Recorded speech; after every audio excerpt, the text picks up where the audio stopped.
Time to take a look at German panzer tactics, specifically after the early successes of the Wehrmacht, so after the invasion of Poland in 1939 and the fall of France in 1940, when the Wehrmacht had achieved its greatest successes and was preparing for Operation Barbarossa, or as the uninitiated sometimes call it, the Blitzkrieg years.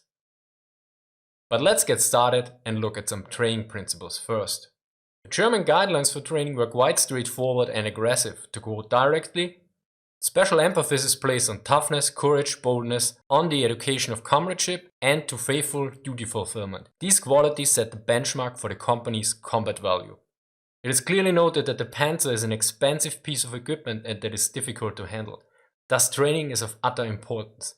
The commander of the company was obligated to take a clear look at the replacements and assess the military and pre-military capabilities.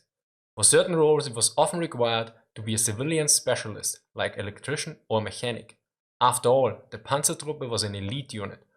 Only a small part of the Wehrmacht was equipped with panzers. The majority was infantry.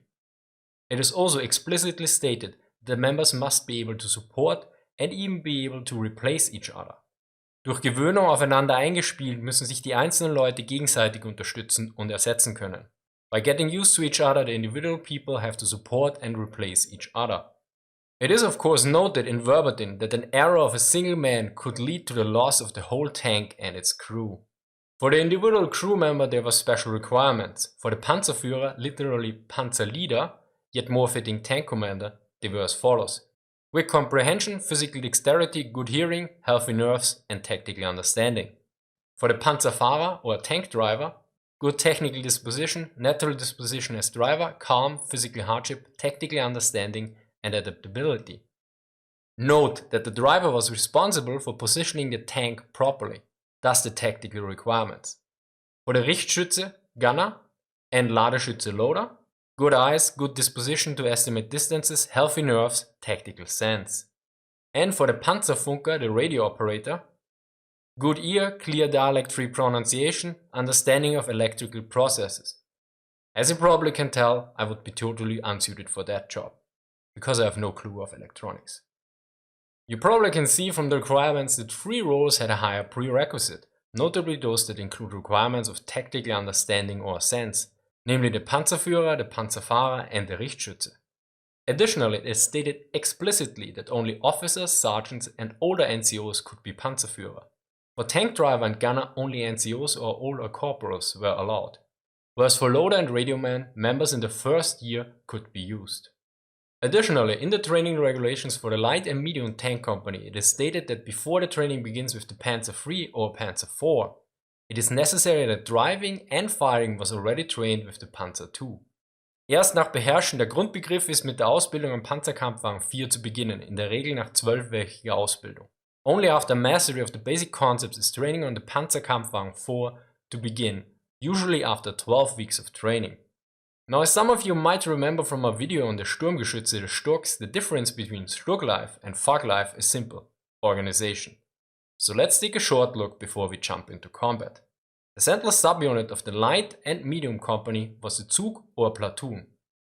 It is stated in both training regulations that the platoon is the smallest unit that should be used in combat. As you can see, a light platoon consists of 5 panzers, whereas a medium platoon consists of 4 panzers. The platoon itself was organized into half platoons or groups. Note that terminology was different between the medium and light company. For tank tactics, formations are crucial, and they were different depending on the circumstances. Let's take a short look at them. The line or linie was used during assembly and combat. The distance between each tank was 5 meters in the assembly phase, whereas for combat it should be around 50 meters.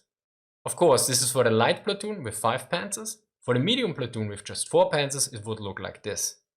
The next formation is the Column or Reihe, which was used during assembly, march and combat. The distance was 5 meters, except for combat and march it should be around 25 meters. Then there was the Doppelreihe or double column, which was used during marching or combat. The distance was 25 meters within the light platoon. Then there's a formation that was solely intended for combat, the Keil or wedge. As you can see, the horizontal distance is 50 meters here, yet in terms of depth it was 25 meters. Now let's look at the medium platoon in combat. Note that the platoon rarely acted alone, as it is clearly noted. Jeder Zug bildet eine Kampfeinheit innerhalb der Kompanie.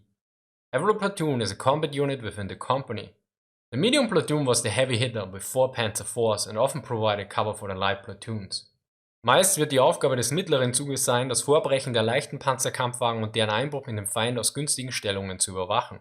It will usually be the task of the medium platoon to monitor the advance of the light armored vehicles and their intrusion into the enemy from favorable positions. Additionally, it is noted that the platoon leader should choose firing positions that allow him to open fire at long distances to suppress, destroy or blind enemy units that oppose the light tanks. Now at first this may sound a bit static, yet it is clearly noted that the quick change of position is necessary in order to provide continuous cover. Furthermore, now the organization comes into play. The platoon shouldn't move as a whole, but one half platoon should move while the other provides cover. In the further course of the attack, the platoon follows in such a way that one half platoon stands and monitors while the other moves into the next position. Driving of both half platoons at the same time is the exception. This principle is called Feuer und Bewegung, or fire and movement. Now let's look back at the general combat situation. First, fighting order tanks. Generally, it is important to open effective fire from an ideal firing position as soon as possible. Note effective fire, not just fire. In the favorable case that the enemy tanks haven't located the panzers yet, the platoon leader should aim for conducting a coordinated fire attack with all weapons at once. Yet in case of a sudden clash with enemy tanks at close range, each panzer should open fire independently even during movement. Another scenario is that the medium platoon is supporting a light platoon that is without cover that encounters enemy tanks. The suggested action is to use smoke to blind the enemy and allow the light company to detach itself from the enemy tanks. Similarly, if the platoon runs into heavy enemy fire or can't proceed due to obstacles, smoke should be used to cover a retreat and resume the attack under better conditions later on. Der Gegner ist möglichst aus der Flanke anzugreifen, Sperren sind zu umgehen. The opponent is preferable to be attacked from the flank, barriers are to be avoided. The instructions for attacking fortified emplacements like bunkers and pillboxes note that the coordination with infantry is crucial and that usually a panzer platoon will be subordinated to the attacking infantry unit. If the terrain allows to the use of the whole platoon at once, the principle of fire and movement should be followed, where one group provides covering fire and/or blinds the enemy with smoke, whereas the other group moves in. This is done until the range is close enough to provide effective fire against the bunkers in order to suppress its crew. After the infantry has taken out the bunkers, the panzers secure the area. Now the following examples of a platoon in combat are not from the official training regulations, but from a 1940s books about panzer platoons. Yet since Generaloberst Heinz Guderian, the father of the Panzerwaffe, wrote a preface, I guess we are pretty safe here. The situations are combat against anti-tank guns, movement with open flanks, and crossing obstacles. First, combat against anti-tank guns. In this case, we have a light platoon encountering an anti-tank gun in the field. The wrong way to attack is to keep the whole platoon moving and opening fire while still moving, whereas the correct approach is to halt several tanks to open fire, whereas the other part of the platoon keeps moving in order to flank the gun. Another interesting example is movement with an open flank. Our platoon moves in wedge formation forward, yet the right flank is open. Thus both observation and field of fire are limited to the right. Hence the suggested improved formation is as follows. Here the platoon is stacked in depth towards the open flank on the right. The final case is crossing a ravine. One main issue with crossing obstacles is that they can allow the enemy to pick off one panzer after another. Now in this case there's a ravine. If all panzers try to cross at the same time, the enemy anti-tank gun might disable the first tank that leaves the ravine and then picks off another, before return fire can be initiated. Thus this is clearly not the way to cross the ravine. As part of the platoon should remain in firing position to provide cover, while the other part of the platoon crosses the obstacle. Note how this is along the fire and movement principle mentioned earlier. We are also aware that there might be obstacles that necessitate a simultaneous crossing, since other options are even worse. But in case of the ravine, cover can be easily provided. Now to close this, let's take a look at a full combat example from the aforementioned Panzerkampfwagenbuch. This scenario deals with a panzer platoon breaking through the enemy lines while coming under fire from anti-tank guns. This is our combat area. The front line is about here. Panzers are coming from the east to break through at this position here. Panzers move in wedge formation toward the enemy position. After crossing the street, machine guns open fire. The Panzers return fire. Yet still keep observing forward in case of an ambush. Suddenly, the left group draws fire from a position about 500 meters away from the front. The platoon leader reacts and orders via radio to the right group to go into position and observe his fire.